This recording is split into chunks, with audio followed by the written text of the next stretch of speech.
Magandang hapon sa inyo mga kapromday. Nandito pa ako ngayon sa Hibiscus Camp dito sa Consusep, Tigaon, Camarines Sur, kung saan matatagpuan ang Little Baguio ng Camarines Sur. At same sa Baguio yung weather condition, napakalamig at masarap yung hangin, masarap mamasyal.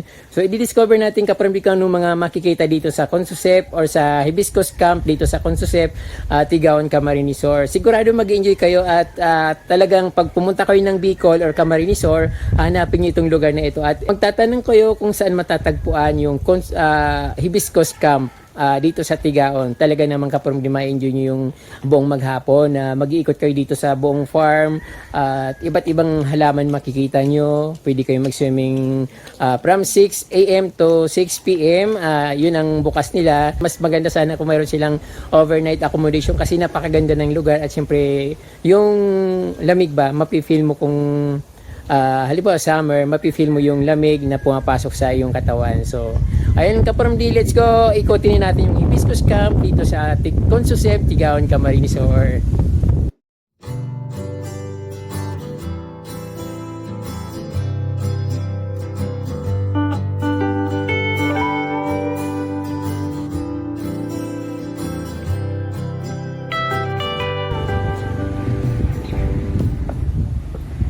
Tingnan niya natin kung gaano kaganda yung Hibiscus Farm dito sa Tigaon.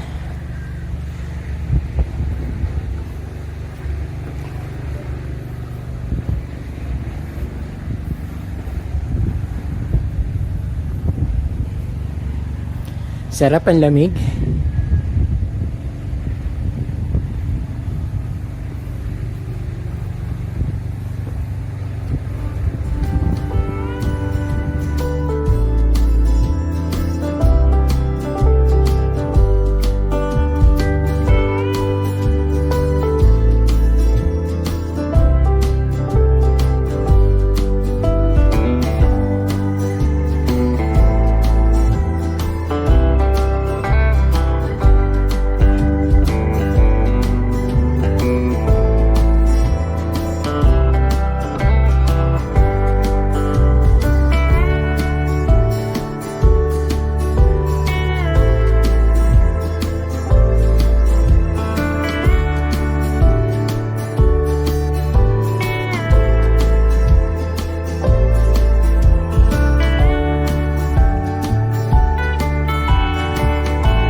Pakita ko sa inyo yung comfort room dito kapromday. Very nature. Makikita mo meron mga kawayan or bamboo.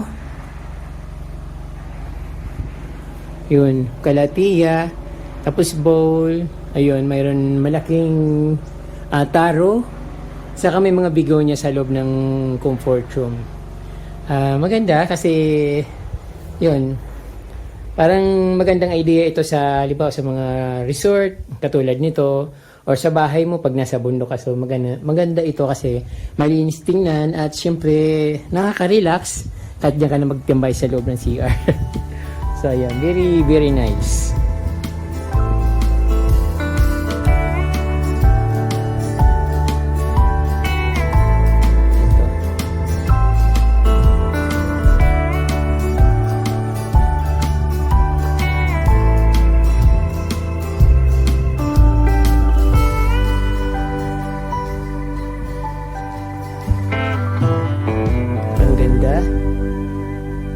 Sana meron silang overnight accommodation. Kaya lang wala daw eh. Bali, kaprom di mayroon entrance dito 100 pesos. So, pwede ka na mag-swimming sa 100 pesos. Pwede ka na mag-swimming at mamasyal dito sa kanilang farm.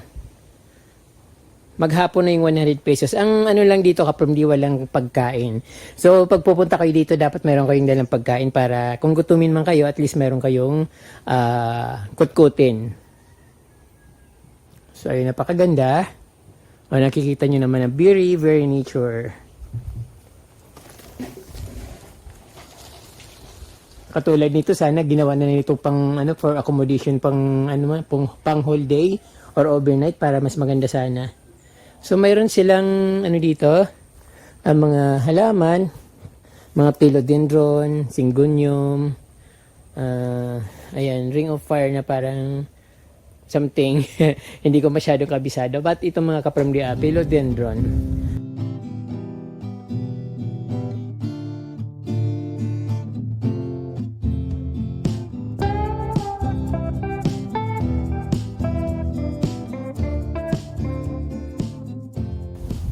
So maganda kasi malawak. Bukod sa malawak na syempre, yung weather niya kapramdi, malamig. Ay nakikita nyo naman na may mga pine tree. Alam nyo naman kung saan tumutubo yung mga pine tree.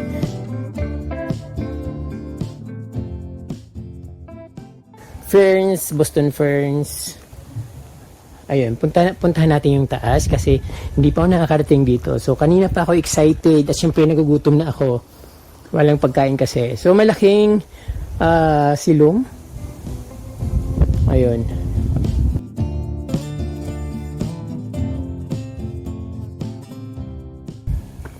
Yung ano nila, comfort room, very nature. Katulad nung nadaanan natin kanina, ito maganda rin siya. Malamig. Tingnan, malamig sa mata.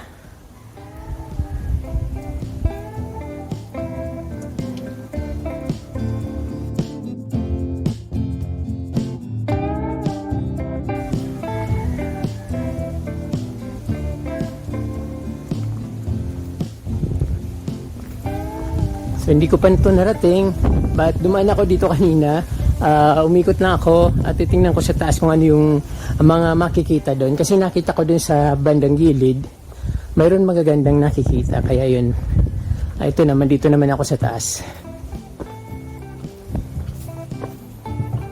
Anong meron dito? Ayun, may swimming pool at maraming plants.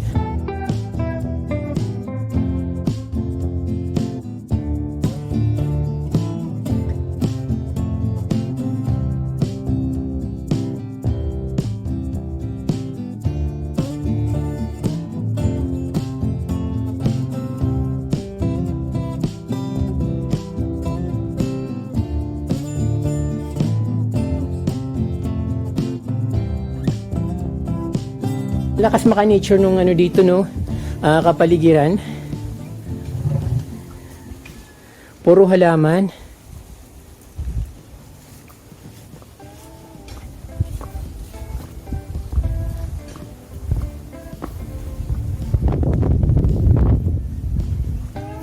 May mga iba't ibang halaman na hindi ko kilala. Maganda.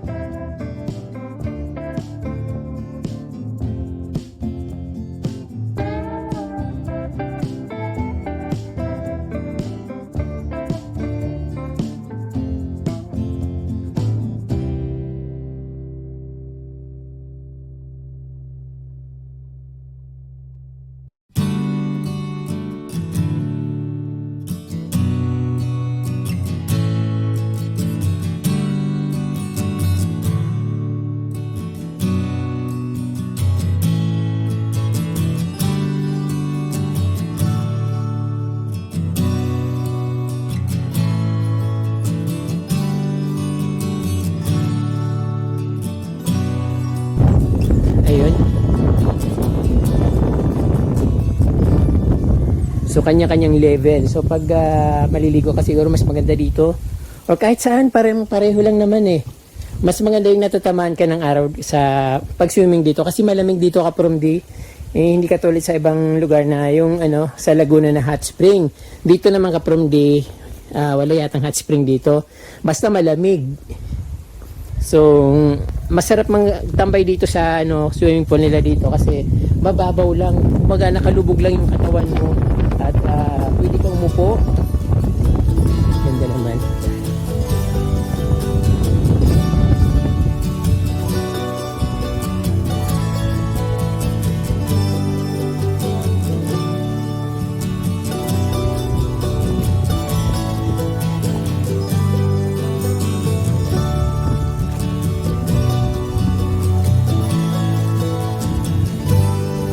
Ganda.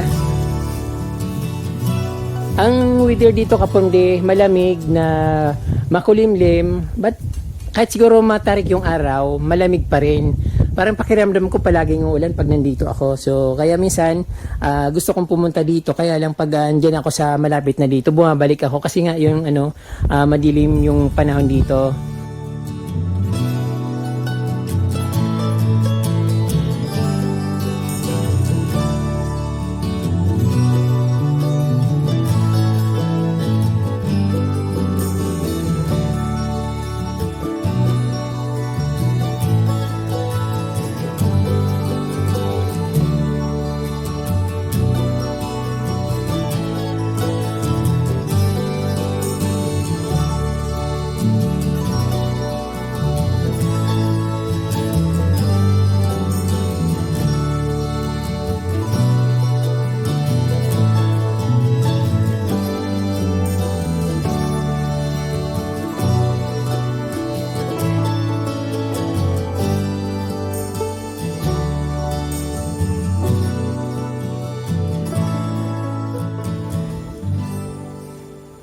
Kalatya Lotia, ang mga giant ng Kalatya Lotia.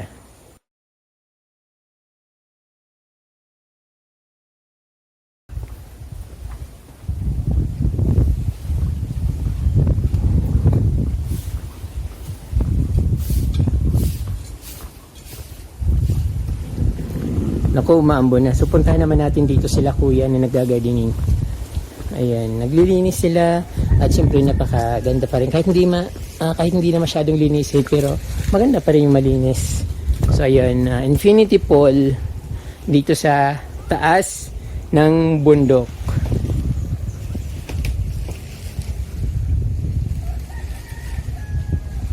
Ganda.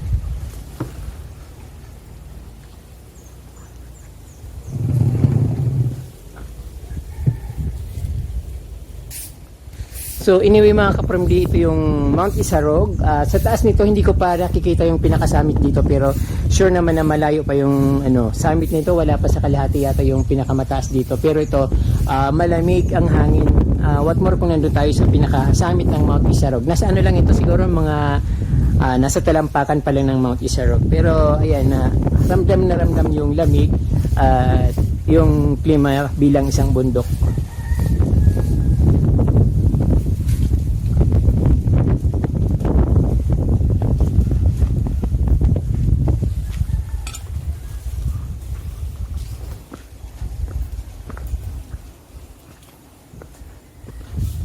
May simbahan daw dito sa sa taas pero actually natatanaw ko na siya kanina.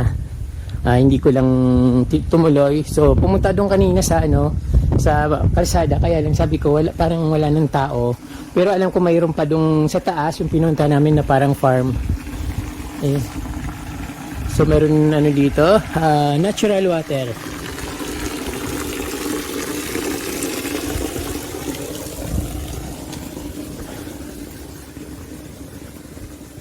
So yun, maraming pupuntahan dito kapromdi. Napakalawak. So buong araw mo itong papasyalan. Kung gusto mong maikot, kasi pag papasyal ka naman, hindi naman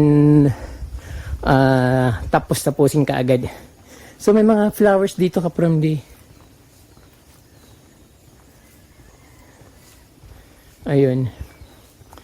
Philodendron. Sulit na sulit naman yung pamamasyal ko dito. So maganda. Ayun.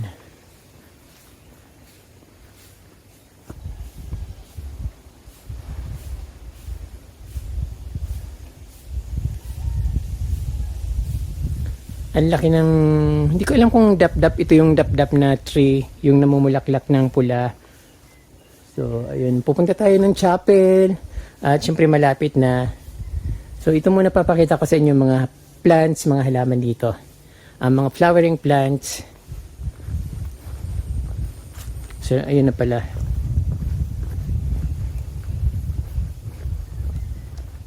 Ayun.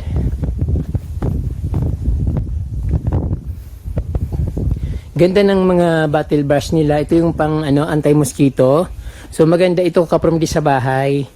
Kasi nagpapalayo siya ng mga mosquito, yung mga lumilipad-lipad na nangangagat. So maganda yun sa bahay. Pati yung parang lemon tree na kulay, yung nakikita nyo na parang yellow, ayun, parang yellow tree. So hindi ito naman yung cosmos.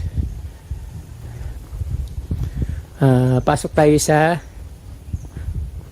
simbahan. Ang ganda naman dito kapromdi. Sarap tumira dito.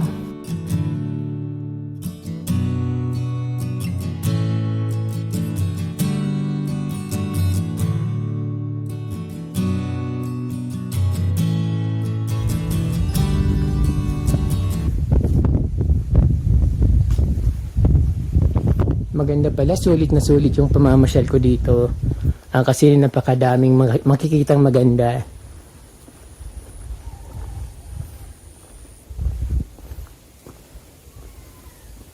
Wow.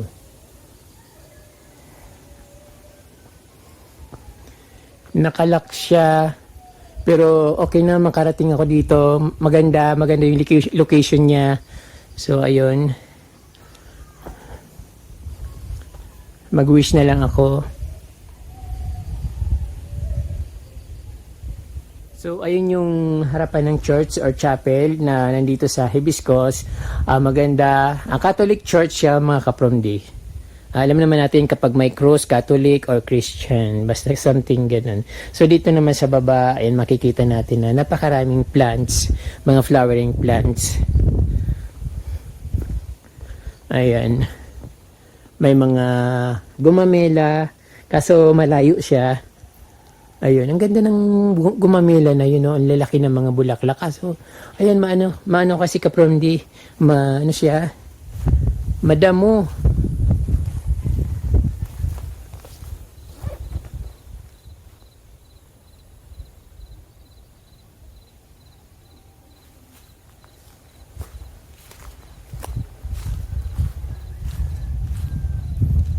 So hanggang dito, marami siyang maraming halaman, mga flowering plants siya.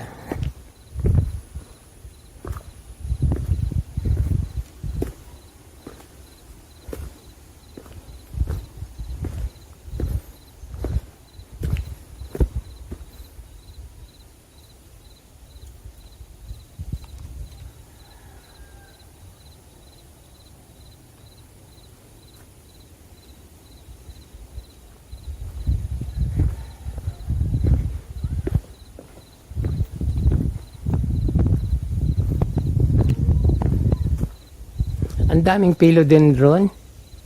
Dark Lord yata yung philodendron na yan. Sa mga flowering plants. So, dinidibilo pa yung sa baba. Natin. Nandito na rin naman tayo. So, tingnan na natin.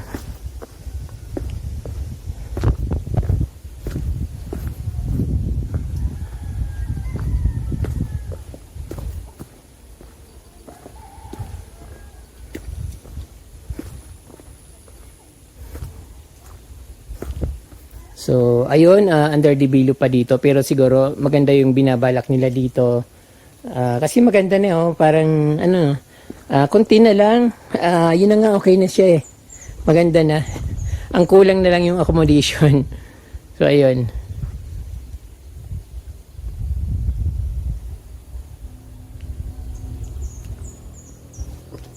Akit na tayo.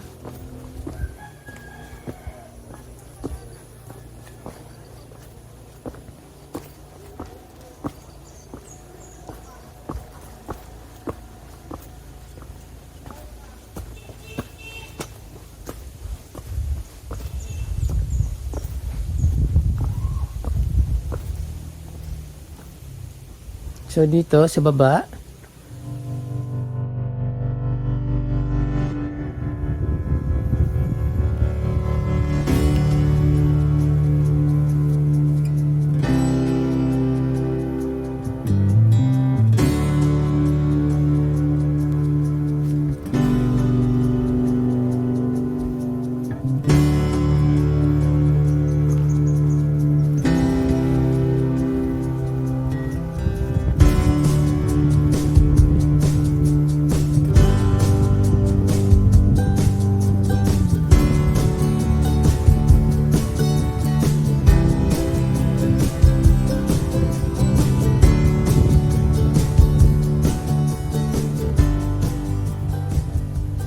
maganda rin yung bahay dito.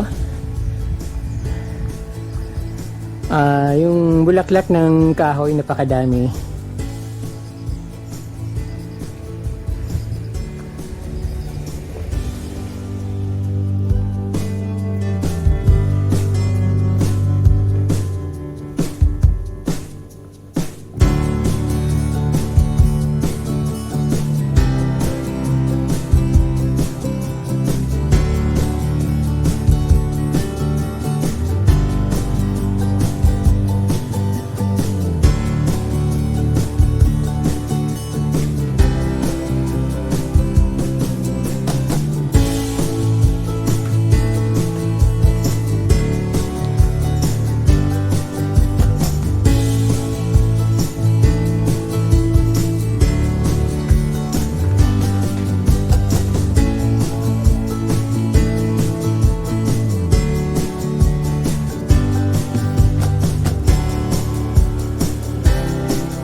Ang ganda nito mga kapamilya.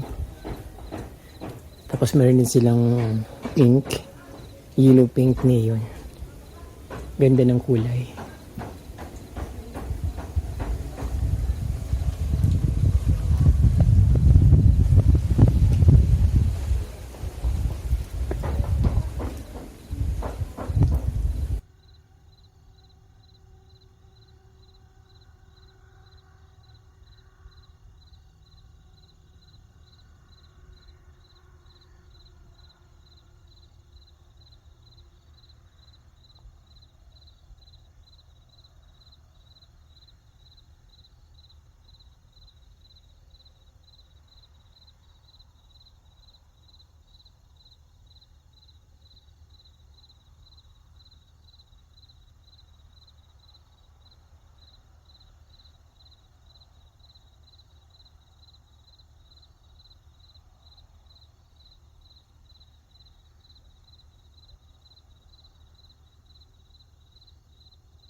Ito ang maganda.